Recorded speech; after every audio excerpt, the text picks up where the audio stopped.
Support this podcast at patreon.com/Kris Karl Photography Podcast.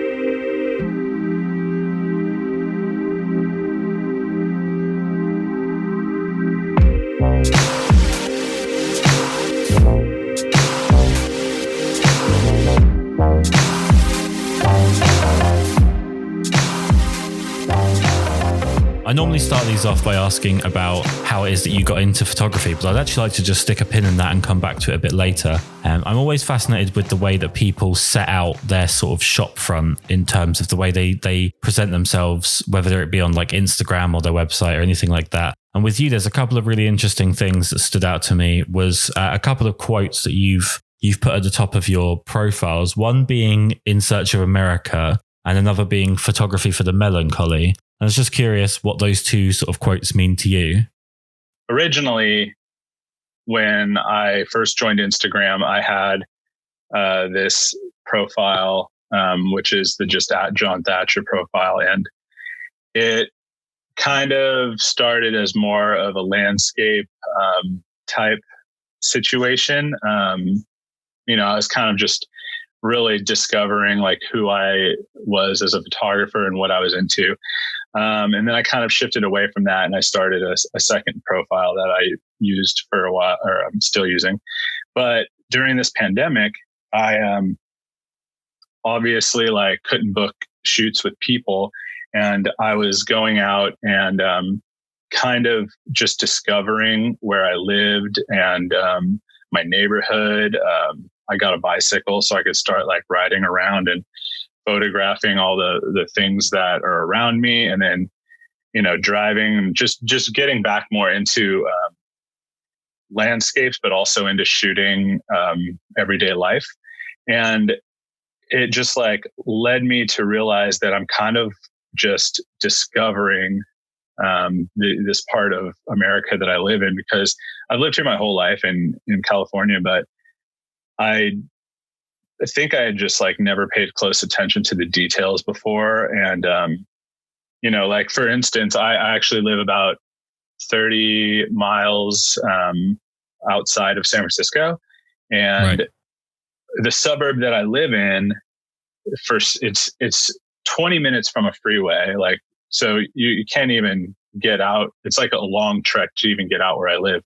And it's interesting because there's just so many people with like vintage cars around here, and with like old buses, and with houses that look very picturesque. And I never realized it until I started till lockdown, and I started trying to photograph these things. And so basically what to get back to your question, what In Search of America means is it's just me trying to get back to figuring out where I live and what is driving these kind of photos. And I think that's important for a lot of people. And it took me a little while to do it, but I'm glad I'm doing it. And as far as my other Instagram account, how it says "Photography for the Melancholy," I think it's just more along the lines of I love portraiture, and there's like a ton of different kinds of portraiture. A lot of people do street portraits. A lot of people do very posed, highly edited portraits. There's no end to the different kinds, but I kind of feel like I'm a little bit in the middle of that, where I like candid portraits that I set the scene up myself. And I think just generally what I go for with my photo shoots is trying to be a little bit more on the nostalgic side and the classic side. And I think I really like to put that kind of emotion into my work.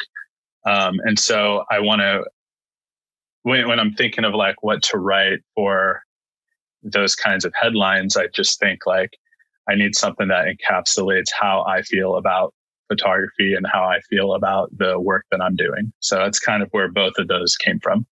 And obviously you've alluded to the fact that you're situated in probably one of the best places to be a photographer out on the iconic West Coast.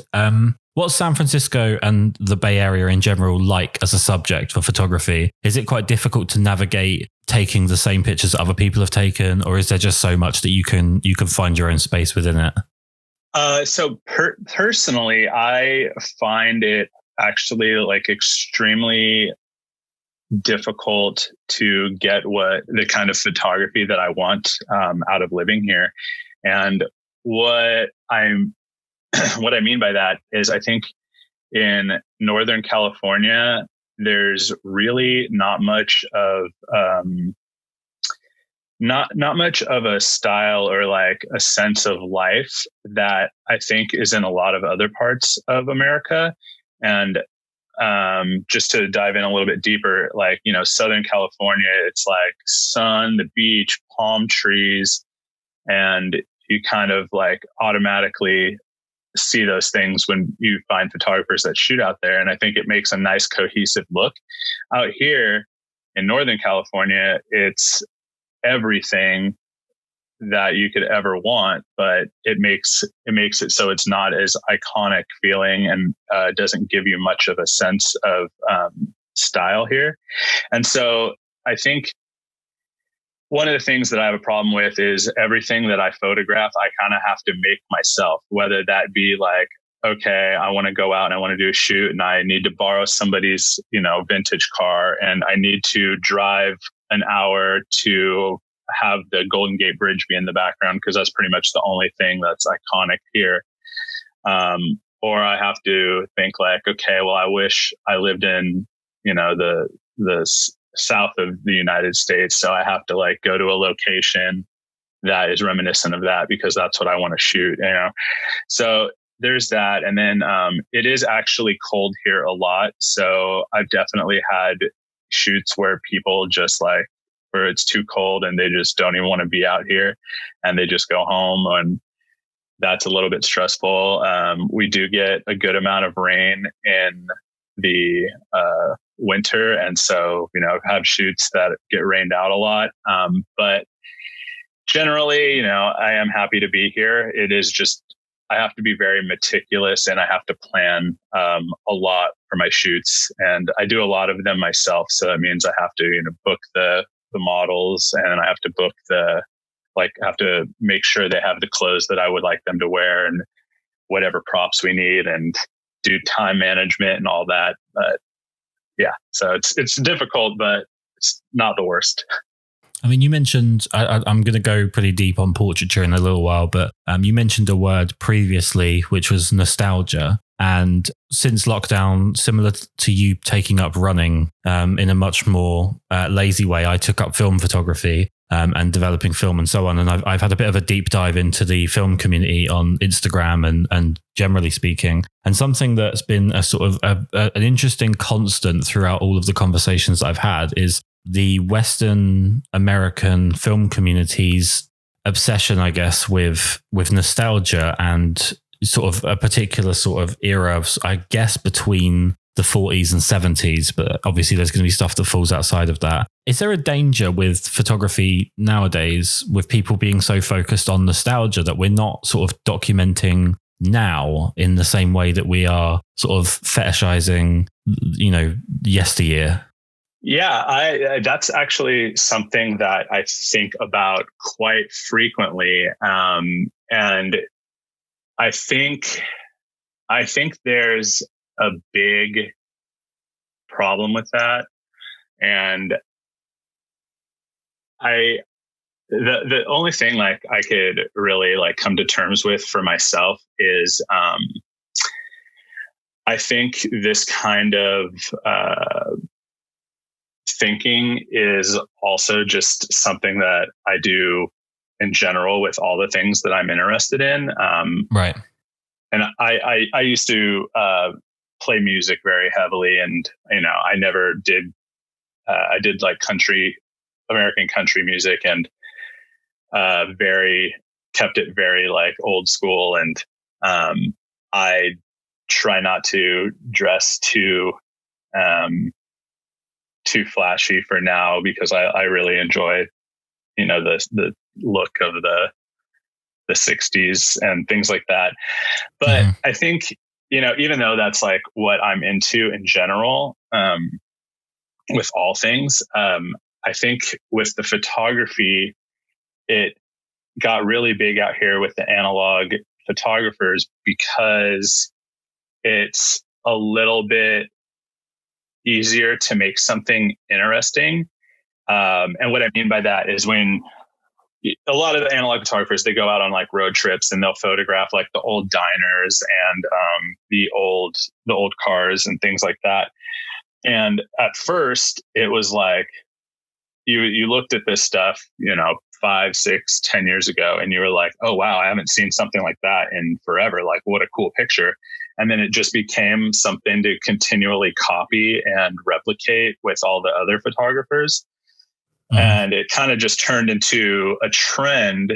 And also, I think with all photography, especially Instagram photography, it turns into kind of a rite of passage where you're not going to get the recognition that you want until you photograph these kinds of things. And I think the issue that really it's hard for me to rectify is when you look at actual like photos from the 50s and the 60s, there's things in the photos that just are a little bit more easy to photograph. And what I mean by that is they wore very similar clothes. So when somebody was wearing something different, it stood out. And the people in photographs like that were always doing something and interacting. And nowadays, at least this is my problem, is everybody wears such different clothes and nobody looks similar. So there's nothing that really stands out by the way people dress. And 90% of the time, everybody's just locked onto their cell phones. So they're not interacting. Yeah. There's nothing interesting.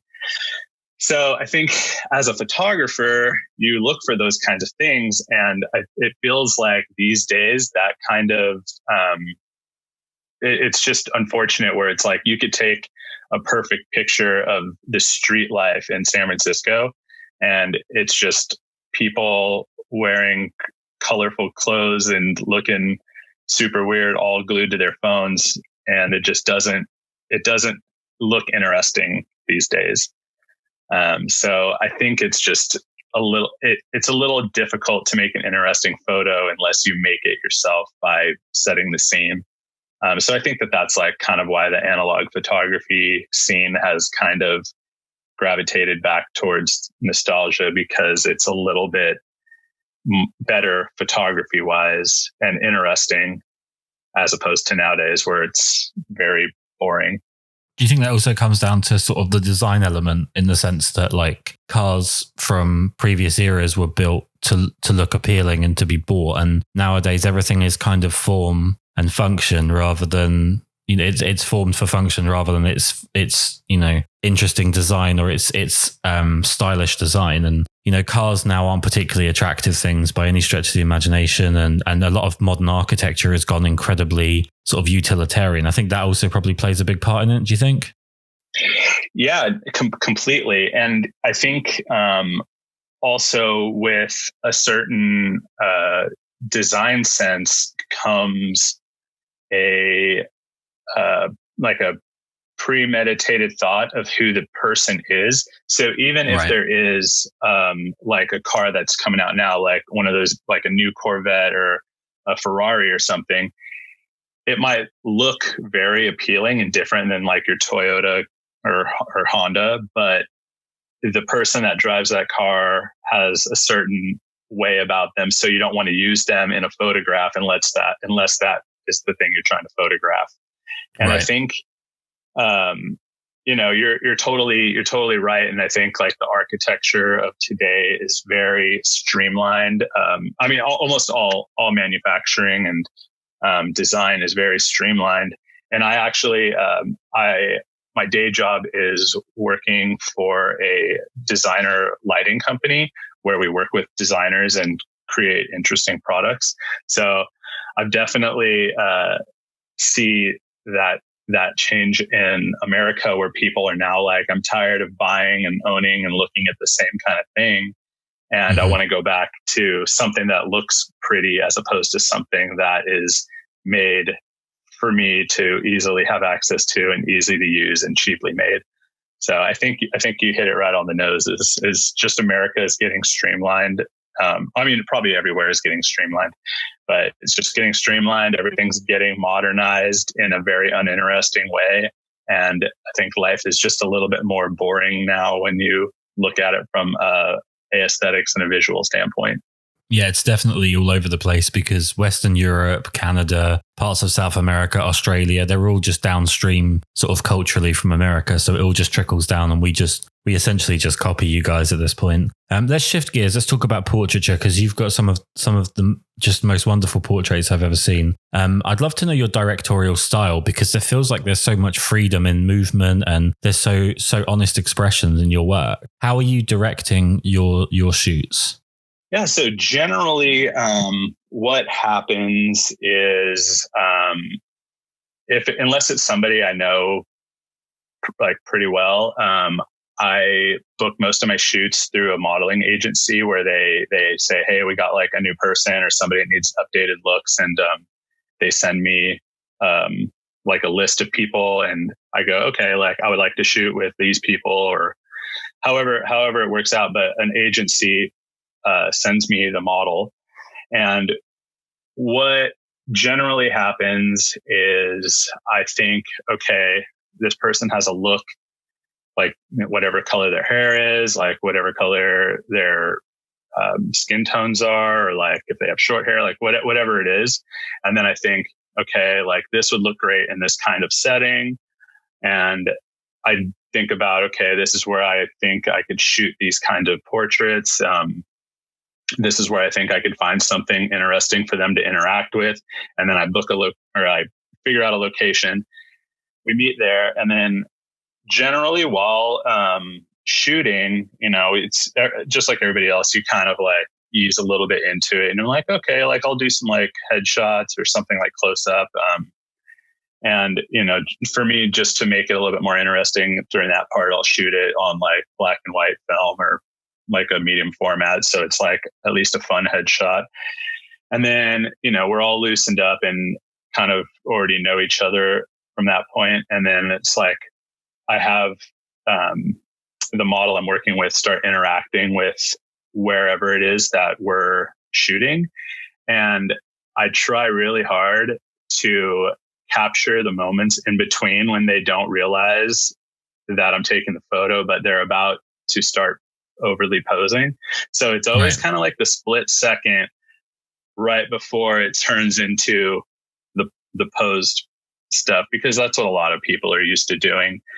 So generally I'm like, hey, I think it would look great if you like, walked forward 2 steps and then turned around, or I think it would be great if you like got in the car and then sat this way, and then I'll make sure I get the shot of them like getting into the car because that's what I actually wanted, not them sitting in the car, and then I pretend like, oh yeah, I don't know if I like this, but because I don't want to tell them like, hey, I want to get you pretending to get in the car, because then it gets posed at that point. So it's basically a lot of me like telling whoever I'm working with to do a certain action and then capturing them in the middle of the action right before it turns into a posed shot. So I think that's kind of my MO, which I think a lot of people respond to. Well, I feel like a lot of fashion and portraiture these days has become incredibly sterilized in the sort of expression and posing almost just coming down to geometry, and a lot of times actually feeling a little bit unnatural, and almost no expression seems to be kind of the in fashion thing. Well, how did you build this taste for the way that you shoot? Who was it that influenced you to look for these expressions? I think there was probably like a good year when I first really started shooting portraits where I did those, very depth of field, boring looking, expressionless portraits. And I think at a certain point, it was just like what was cool and easy to do. And then I just like think I looked at, a group of my work that I had shot, and I just like didn't care for it. And I thought like, okay, well, I think the problem with what these kind of photos are is they're very posed. They don't look natural, and they're just boring in that sense. So that's when I started trying to capture like the in-between moments. And then I think from there, it just took like a little bit more refining. And I'm actually, whenever I'm working with somebody, I'm always saying like, trying to make a joke or trying to say something so they'll maybe laugh, or I'll be like, hey, like, I know it's really hard, but can you like pretend to smile here? And then after a second, when they like fake it for a while, it turns into like real laughter. And then that's when you get that kind of shot. Right. And then a lot of times I'm just like, I'm aware of it. So I'm like, hey, please, you look very angry. Like, can you like move your eyebrows? And I have a very expressive face when I want to. So like I can move my eyebrows and stuff like that. And I think just me wanting to be more of a director led me to asking those kinds of questions.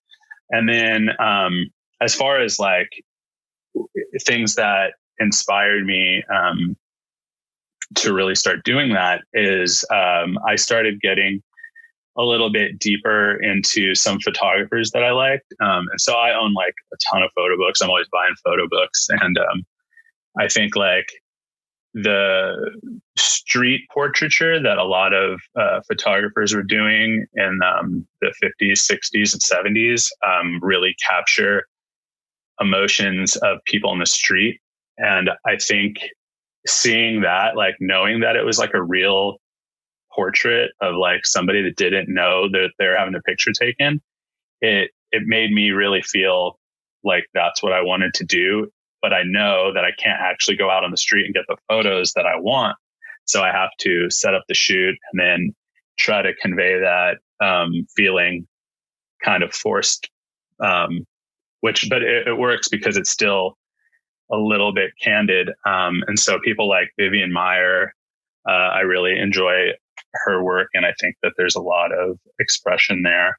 And then as far as like somebody that is a little bit more contemporary, right now I really like Forrest Mankin's work like a lot. And I think that he captures a lot of those kinds of moments. I mean, there's just so many people that I really look up to, and I don't even know if I could list everybody, to be honest. I mean, with your creative planning, how did you go about, getting good at that? Was it just a trial and error thing, or did you have a mentor to kind of guide you through what it was that what you should be doing to kind of cover all bases? How did that build up? Yeah, I think it was kind of more of a trial and error. And I think a lot of it was actually like planning on my side. And generally, like when you work with modeling agencies, you have to show them a mood board so that they know like they're not sending their people out to like shoot stuff that they don't like. And so when I make these mood boards, I don't just go, oh, hey, like we're going to go shoot in the woods and then put a bunch of pictures of people in the woods. I'm like, okay, like this is going to be a fun, like happy, light, airy shoot. So I'll look for, some images that really encapsulate that. And then that'll be like close-ups of people smiling, like close, or far away shots of somebody like running, like whatever it is. And so I have this mood board, and I always, like, while I shoot, I look at the mood board and I go, okay, I feel like I put these kinds of shots in here so that I could get these kinds of shots, So if it's somebody smiling, I go, well, we haven't really done anything too happy for the last half hour, so we need to really start locking this in. Mm-hmm. And I'll make sure I shoot that kind of stuff because it was in my board to begin with. It's what I'm referencing. It's, the feeling that I want to portray. Like I don't copy the mood boards like shot for shot, but it's like there's 3 pictures of people smiling. So let's get like some smiley photos. And I think doing that just kind of got me more and more used to doing my shoots that way. I never really had anybody that helped me in this kind of way. I did a lot of things myself because out here where I am, there's like not a lot of people that do portraiture actually. And, it's funny because there's, a ton of modeling agencies out here that are fairly big, but I'd say like 50% of the people that I used to work with end up moving to LA. Right. So it's not like the best portrait or, people photography area to live in. So even if I did want advice from somebody, there's like nobody around here that really does that kind of work. Okay. Which is kind of nice, but sometimes it's good to have other people in the same boat as you. Oh yeah, totally. And there's no, I feel like there's no lack of landscape photographers. So it's actually fun when I really feel like I want to go shoot that kind of stuff. I call up some people that I know that live here and do that stuff. And then we get to go out and shoot. And I kind of learn a little bit that way too, because, they're like, well, I've shot this, this scene like 50 times. And if you wait 10 more minutes, the light will get better. And I'm like, oh, great. But yeah, there's no real people that do portraiture, which kind of made me have to do a lot. Like I have a huge back catalog of shoots that I've done that I never want to look at again because it was just like a big learning curve. So I have a bit of a fail safe in the way that I shoot portraits. And it's actually, I can't really work out whether or not this is something that sort of began with me at weddings or with portraits. It's one or the other. But basically, I tend to refer to it as scene and detail, which is if I'm shooting a set of portraiture with someone, generally speaking, natural light, I would shoot sort of from, I don't tend to like shooting full body because I just don't ever seem to be very good at it, but sort of talking about a 3/4 length shot, and then I work my way to a half body and then up to what I would call a dandruff shot, which is like head and shoulders, is a bit wider than a headshot. Then I work into a headshot, and it basically is something that was a fail safe for me. I found myself so often coming back from portrait shoots and feeling like, oh, this was great, but I wish I'd have got in tighter, or this was great, but I wish I'd have got a wider shot to kind of complement it. And I would have had a few images out of this rather than just that one that I was so focused on. Have you got like a sort of a very specific idea when you're going in for a shot, or do you let what happens, and then if something starts to develop, you chase that? Yeah, I think it's kind of, I'd say it's split down the middle. And I think that I have a general idea of what I want to do. And I'm not like really a shy person. And when I'm on shoots, like I try to be very professional in a sense where I let whoever I'm working with know what I'm up to. And so I'll say, okay, hey, I'm going to switch my lenses real quick. I want to get some like really tight shots. Like, are you comfortable with me being right in your face? And like, they always say, yeah, or whatever.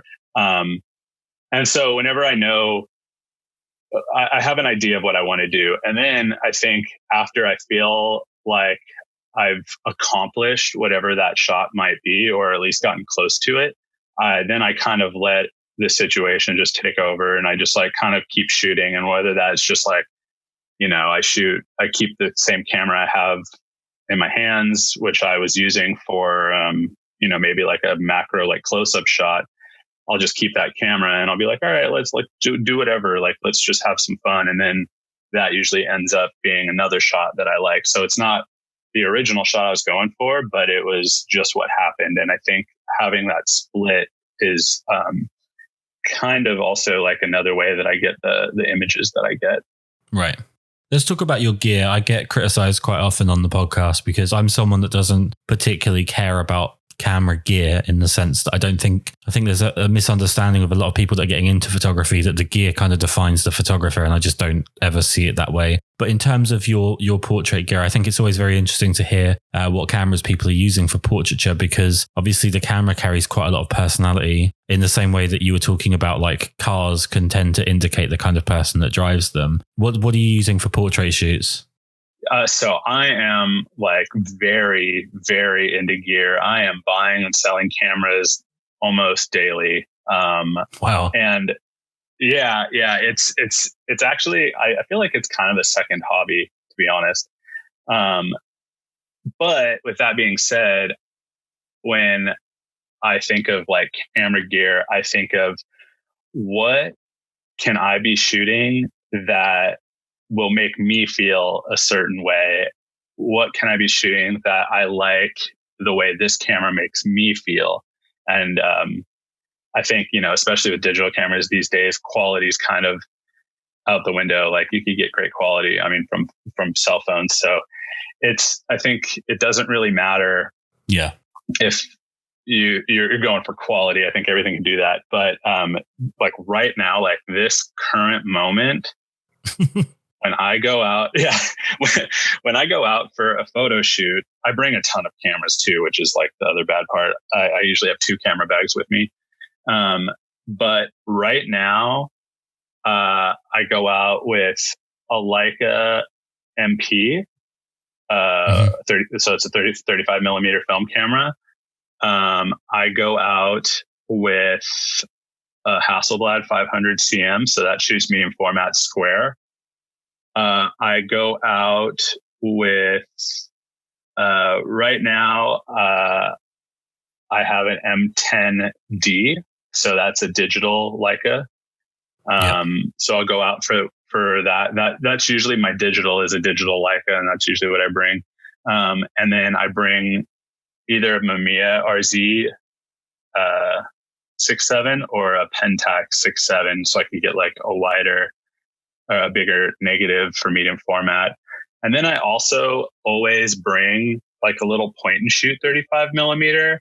And I also always bring some sort of camera that does instant film, whether that be like a Polaroid or like a Polaroid Originals, or I got a lot of pack film, like pull film FP100C. So I bring like a land camera a lot. So I just make sure I always have at least like a digital camera, which is usually a Leica, 2 medium format cameras, and then a point and shoot, and then also instant film every time. If I could actually just jump on one thing there, I've been recently shooting with a 500 cm, and I really struggle with portraits in a square format. Do you have any tips for me on composition of people, but with a square format? Yeah, man. So the Hasselblad that I have right now is my 3rd one. I have bought and sold 2 others before this one, and I kept struggling with that as well. And what I've actually realized is, one, square pictures are interesting. Like you could crop any digital photo and you could crop any 6x7 medium format, but if you shoot a square, it's pretty much a square. And I really like that because it keeps it a little bit more interesting when I'm shooting, to me, I feel like. And I think that having the square, and when you're shooting with people, it makes it easier to frame if you let it. And what I mean by that is, that everything's equal. And when you're shooting, like, let's say you're shooting with like a 6x7 and you're shooting a portrait, it's going to get really tall. So you'll either have to get in close so that you could get, let's just say like a half body shot, but it's still going to end up getting a lot of room over the person's head, or you're going to get like a very boring shot where it's, like almost like head to fingertips. And I think when cameras shoot so tall, it's almost more limiting in a way. And with the square, I like to compose the scene first, where I'm like, okay, well, let's put a tree on the left. Say we're shooting outside. I'm like, here's a tree on the left. All right, that's going to be in my little frame. And then I'll put a person, maybe a little bit more to the right. And then it's easier to have them back up and be like, okay, well, I need this much of a person in this frame. And just knowing that it's the same tall as it is wide, it makes it easier to kind of, in my head, like plop the little things that are going to be in the frame in there, because I don't I don't have to think like, well, I'm going to get way too much sky, or I'm going to get way too much ground, or I'm going to get like, I'm going to like get a tree and I'm going to have to cut it off, even though it's like way too tall. You know, it's so it kind of makes it easier, I feel like. And I think if you look at it as like, here's the frame, let me put a person in there, it's way easier to shoot square. And to go back to what I started this off with, I said about my interest in the way that people kind of present their work and they set their shop up, so to speak. You have your website set up to separate your black and white work from the rest of your work. And I was just a little bit curious as to why you separate the black and white in particular. Is it something you don't enjoy, or is it something you kind of hold above the color work? So to kind of like make a little bit more sense of my answer, my very first job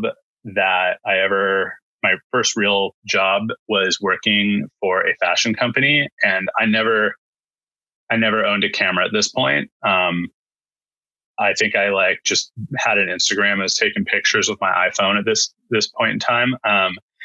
And I had a friend that worked there, and she hired me. And basically I instantly got thrown into this marketing department, you know, just kind of not knowing anything. And over the years, what it taught me is that if you want to sell yourself as a photographer, or as a clothing company, or as any kind of brand, just black and white photos don't sell. Right. And so when I'm making my website, even though I really do like black and white photography, I think it's when people are on it, it's going to be like, they either want to dig in deeper and would like to look at that stuff, or they're just like going to gloss over and not even look at it. And if you put black and white and color together, I think people that are very uninterested and don't see the black and white as something they want to see, they lose interest in your page. So I feel like just my marketing brain made me want to make it like, you could look at this if you want to. If not, this is the stuff that I already know is exciting because people like color and things like that. So it's kind of more of a marketing thing where I want other companies to look at me and not think that if they hire me, they're going to get black and white photos. Do you feel like black and white is more for photographers, if that makes sense? I kind of do, actually. Now, I haven't thought about it really, but I kind of do. And I also noticed that like when I post a black and white photo on Instagram, it never performs as well. But I'll post it anyway because if it's a photo I really like.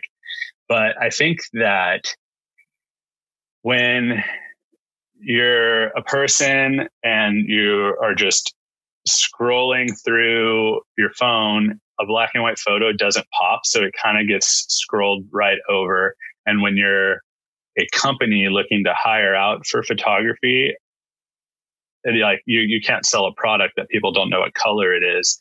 So I feel like at this point, it's either for like art lovers or photographers or people or filmmakers. It's definitely not a great thing for popular opinion, I don't think. Yeah, I can understand it. I mean, I think that's probably why the Calvin Klein black and white stuff kind of stood out, was that, you know, so many people gravitate towards color that was pretty much the only time it's going to be able to stand out on its own. One of the reasons that I looked at shooting film since sort of the start of lockdown, I've shot film previously, but I've really started to take it seriously, was that I've become really, to be as conservative as possible, I've become really fed up with retouching standards and sort of the direction that retouching in the general popular photography sphere is going. I feel like we're heading towards almost graphic design of people rather than actual decent retouching. Just wondering, because you shoot digital as well as film, you know, what's your take on sort of the current state of retouching in fashion and portraiture? Yeah. So I worked in fashion like for salary for companies for the 6 years before I was with the company that I was at now. And I started off basically learning how to retouch and being an in-house retoucher. And I think I learned a lot of tricks by doing that work because they wanted it to look like this person in the ad was perfect, but they didn't want it to seem fake. So I learned how to like subtly retouch. And I think a lot of people nowadays don't really know the art of subtlety. Right. And I think that's kind of the issue. Because I think like I've seen like so much where it's like they learn a trick or a tip in their retouching. Like let's take frequency separation, for example. That's like a trick on how to retouch people's skin. And I think like it's such a difficult thing to learn. And once you learn it, you want to just do it on every photo and you want to overdo it. And you kind of get to a point where your taste is just defined by this thing that you know how to do. And I think that's what a lot of retouching has become nowadays. And I think, you know, like kind of going back to what I was saying is a lot of people know that if you have very bright colors and something like really pops and stands out and gets people to notice your image, it'll perform well in social or perform well in an ad. And I think that when you see a photo where somebody is like very contrasted against the background, their skin looks porcelain and fake, you're going to think about that and be like, oh, wow, is this like a fake picture? And then you'll look at this picture and you'll study it. And that kind of gets the photographer, the admiration that they're looking for, because you're sitting there like looking at their photo because it popped. And I think that, I don't know, I think we're just at a point where people just learn retouching things and just do it for as long as they can and as hard as they can. And it becomes the norm. Do you think it's a case that we're at a bit of a dangerous point where people are kind of more focused on what's going to get them sort of social media attention than actually just expressing themselves artistically? Oh yeah, completely. And I think, you know, and there's definitely a validation to that. And I think that validation is with things like social media and Instagram in particular. A lot of people are now being photographers that would have never done photography anyway. And I think that, you know, they start off looking for that kind of notoriety and the kind of, you know, likes from people. And so when I think about the difference, I think there are people that are on these social media platforms and that's kind of what they're there for. And they're not really doing anything outside of that.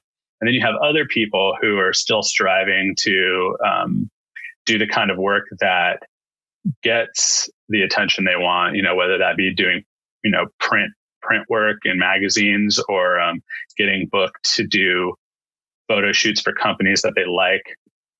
And those people just have to be on Instagram or Facebook or whatever as well. And, you know, it's just like a sad reality. But I think that there's two kinds of photographers out there. The Instagram generation who doesn't care if they do anything that is outside of Instagram. And then the other kind of people that want to do both and they have to do both. And I feel like I'm the latter, whereas I really appreciate working with companies that like don't ask me to post anything on my account. They just want my photography. And I love when I get photos in magazines. That's my favorite thing to do. But then it's like also that doesn't happen every day. So I appreciate being able to post my work somewhere and have it be seen by people. But I think, yeah, there's definitely just people that are just in it for the likes. And I think that's just a creation of the social media, you know, and that's fine. You know, that's just what they're going to be. And they're not going to try to encroach on my space where, you know, I'm not going to have to fight these people off to get jobs that I really want because they're not even looking for those kind of jobs. So I think that there's a little safety in that actually.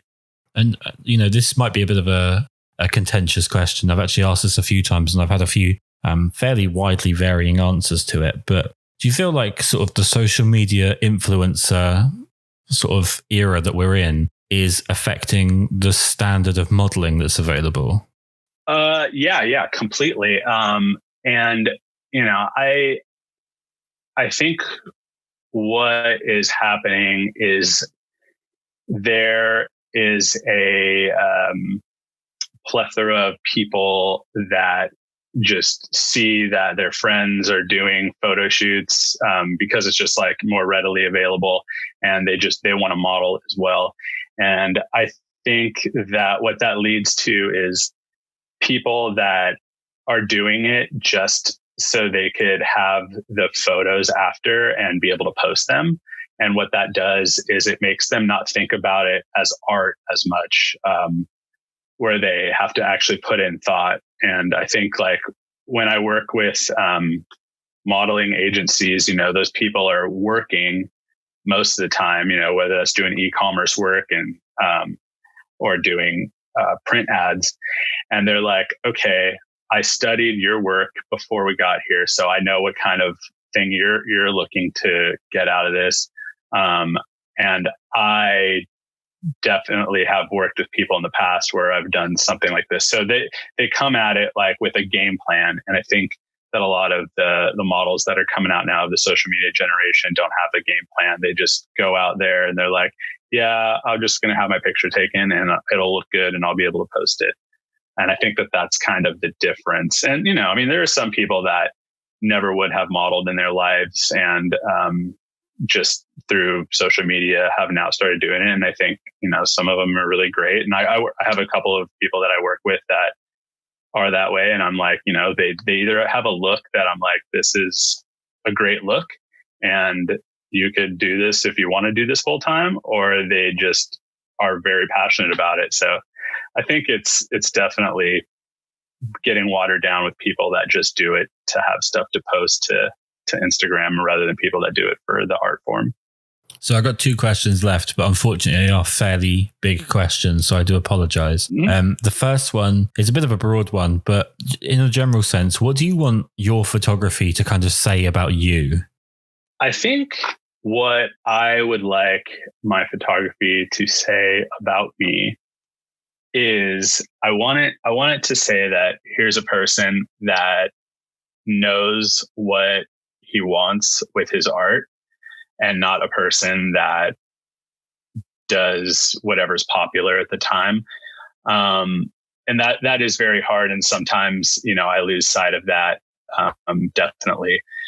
And I'd also, like it to say like, here is a person that has a high understanding of this art form and can do pretty much anything. And I think I have a hard time showing that on social media, mostly because I really want to be very knowledgeable in what I do. And when I say that, I want to know for myself that I could shoot in a studio, that I could shoot, portrait work with multiple flashes and flags and things like that. And then I also want to know that I could go out with my 35 millimeter point and shoot and just kind of capture a good moment. I also want to know that I could do high end product photography if I wanted to. I want to know that I could retouch a photo to magazine standards, but then I also know that I could shoot a film photo and not touch it at all because it doesn't need it. And I think that I don't think I'm there yet, but what I want with my photography is for people to go, this person knows how to do photography, and I don't want anyone to think this person knows how to do one aspect of photography. Right. And so, yeah, I would basically want that to be the takeaway when people look at either my body of work or the work that I'm posting or whatever happens, or however they see my work. I want them to think this person's a photographer, not a person that is doing one type of photography. I mean, my last question is usually the question that I lead with. And I'm getting the sense that you've been doing photography for less time than your work would probably have most people believe. But what was it that made you pick up a camera in the first place? Yeah. So as I kind of mentioned earlier, I was kind of like drifting through life. I thought I was going to do something in skateboarding. I thought that was going to be what I was going to put all my eggs in the basket for. Then that kind of wasn't, I was getting older and that kind of wasn't happening. And so a friend of mine that I skated with, he's dating this woman who worked for this fashion company. And basically she was like, oh, hey, I noticed that you started taking like pictures with your phone on Instagram. Can you help run the company I work for's Instagram account? And she ended up needing a lot more work to be done than originally anticipated. So what started as like a 2-day-a-week job just posting their Instagram pictures ended up me learning how to retouch and me learning how to use Illustrator and make emails and just learning a bunch of things like that. And then at a certain point, I was probably there for like 6 months, and the photographer that they booked for their shoot canceled. And so I had to go in and learn how to use flashes, and they had like a 5D Mark II, I think, the Canon at the time. And I had to learn how to use that. And I basically like kind of pretty much butchered it and messed it all up. But I was like, okay, I think like maybe it's time for me to get a real camera. I think my first camera I bought was like a Holga. So it was like, because it was like the cheapest camera. Yeah, I know. It was like the cheapest camera. I didn't even think about like film versus digital for some reason, because I guess I didn't really know enough about it. And I just took pictures of my dog, got them developed, and was like, oh, okay, this is kind of fun. And then the more I ended up having to shoot stuff in the studio for work, I was like, well, maybe I want to do this kind of stuff. So I think I got a 5D Mark II as my first, or no, sorry, I got like a low budget Canon. I got like a Rebel T2i, I think, is my first digital camera. And I think, yeah, so I kind of like got thrown into photography. I didn't even know I wanted to do it until I was forced into it. And then now I just don't know what I would do without it, honestly. Did I answer the question? Sorry. Yeah, no, 100%. I think, like I say, your work is incredibly expressive and some phenomenal portraiture, and obviously deviating out from portraiture, like you talked about your landscape work. I think there's so much great stuff in there. I'm going to cheat and ask just one more question, if you don't mind. No, yeah, totally fine. You obviously shoot, as you've mentioned, and you want to be perceived as being prolific in various genres. But which one is it that's the most satisfying when you absolutely nail the shot? Is it the portraiture that's like the most satisfying, or is it the landscape work? Which one brings you the most joy? Oh man, so that's the tough one. I think it's two kind of different two different kind of feelings. And what I mean by that is when I do like a portrait shoot, it took a lot of planning. It took a lot of foresight where I had to think about exactly what I wanted. It was like a lot of my time went into it. And then I'm working with another person. So I'm kind of like trying to coax something out of them that I want to see, and they might not know how to do that.